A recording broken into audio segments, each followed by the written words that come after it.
बिस्मिल्लाहिर्रहमानिर्रहीम।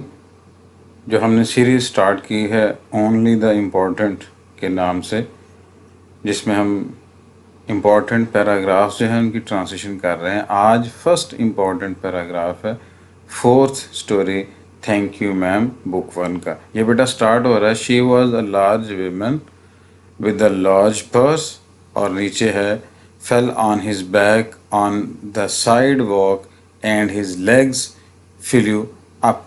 यहाँ तक यह है, फिनिश हो रहा है। अब देखते हैं इसको उसी तरह से, पहले की तरह जो वर्ड मीनिंग जैसे हम कॉलम बनाते हैं। पहला जो वर्ड है वो है लार्ज। लार्ज बहुत बड़ी चीज़ को कहते हैं। यहाँ पे मुराद है दराज का या लहीम शहीम, सर्व का मत, ये सारे ही इसके मीनिंग हैं। तीनों जो मीनिंग हैं वो आपके सामने लिखे जा रहे हैं।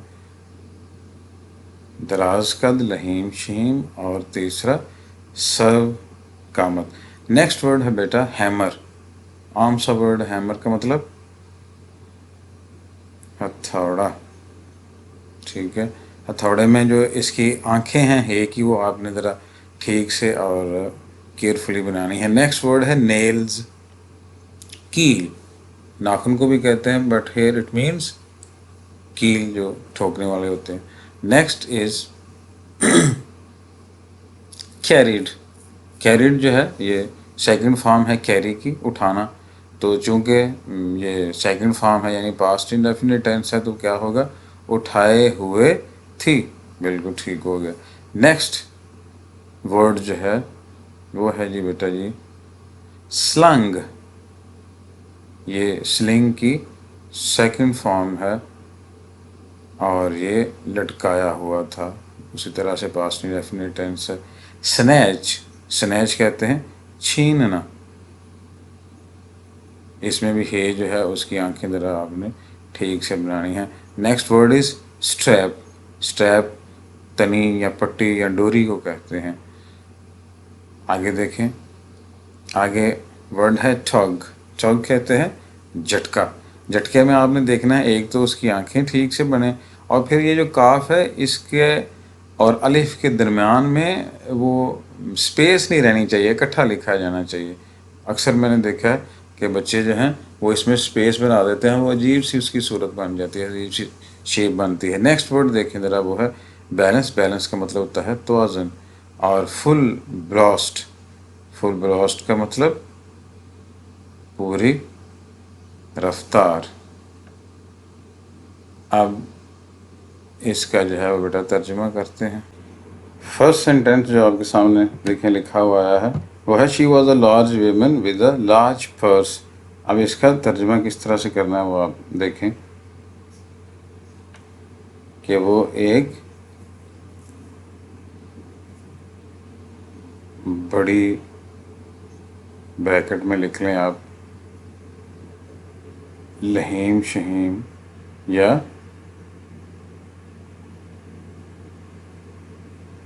दराज कद औरत थी। She was a large woman with a large purse.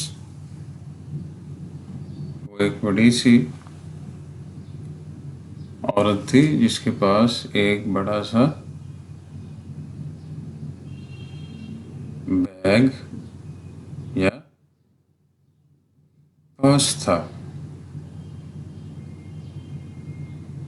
Next sentence जो है वो देखें, that had everything in it but a hammer and nails, जिसमें हथौड़े और कीलों के अलावा हर चीज़ थी।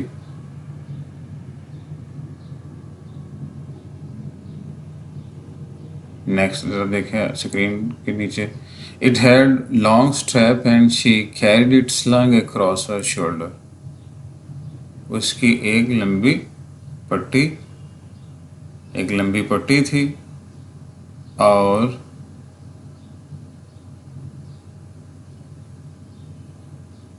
क्या है, and she carried it slung across her shoulder, और वो उसे यानी पर्स को कंधे के पार, ये कंधे पर नहीं है बल्कि कंधे से आगे की तरफ यानी गर्दन के गिर्द लटकाए, कैरिड इट स्लंग, स्लंग में लटकाए हुए थी। नेक्स्ट बेटा सेंटेंस देखें, it was about 11 o'clock at night dog, रात के तकरीबन 11 बजे थे। It was about 11 o'clock at night dog, यानी तारीकी थी,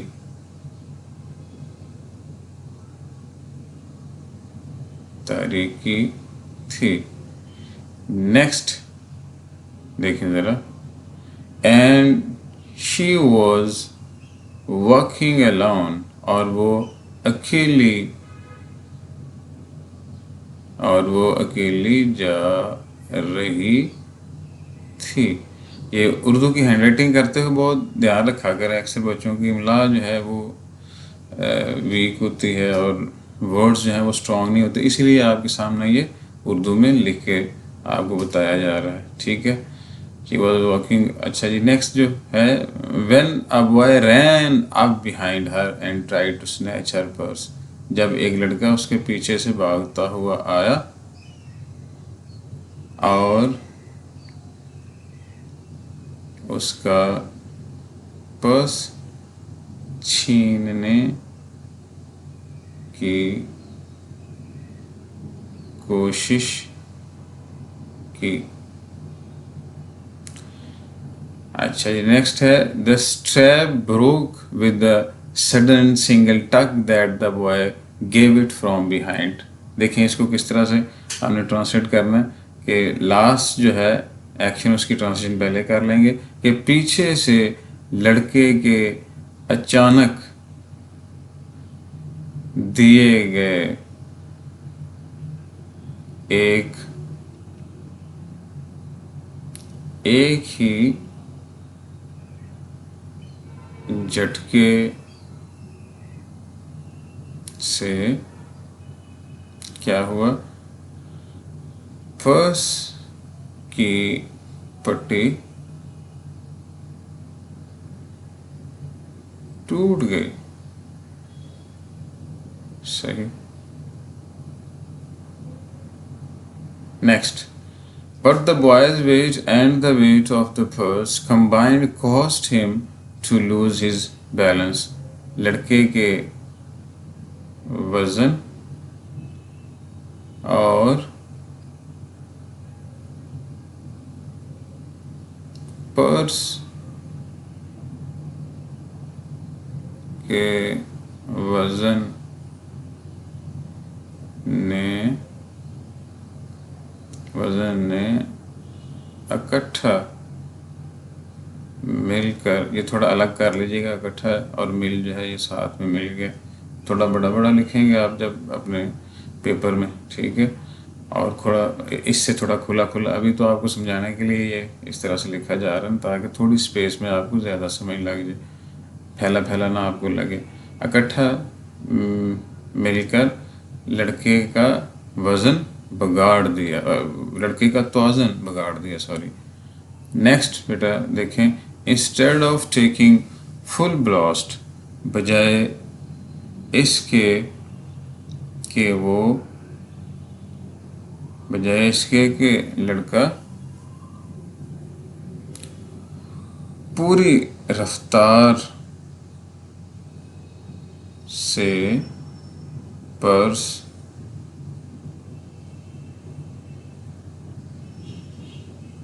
ले उड़ता, जैसा कि उसे उम्मीद थी। The boy fell on his back on the sidewalk and his legs flew up. वो पुश्त के बल पैदल चलने वाली जगह, पैदल चलने वाला रास्ता जो है, पैदल चलने वाले रास्ते पर गिर गया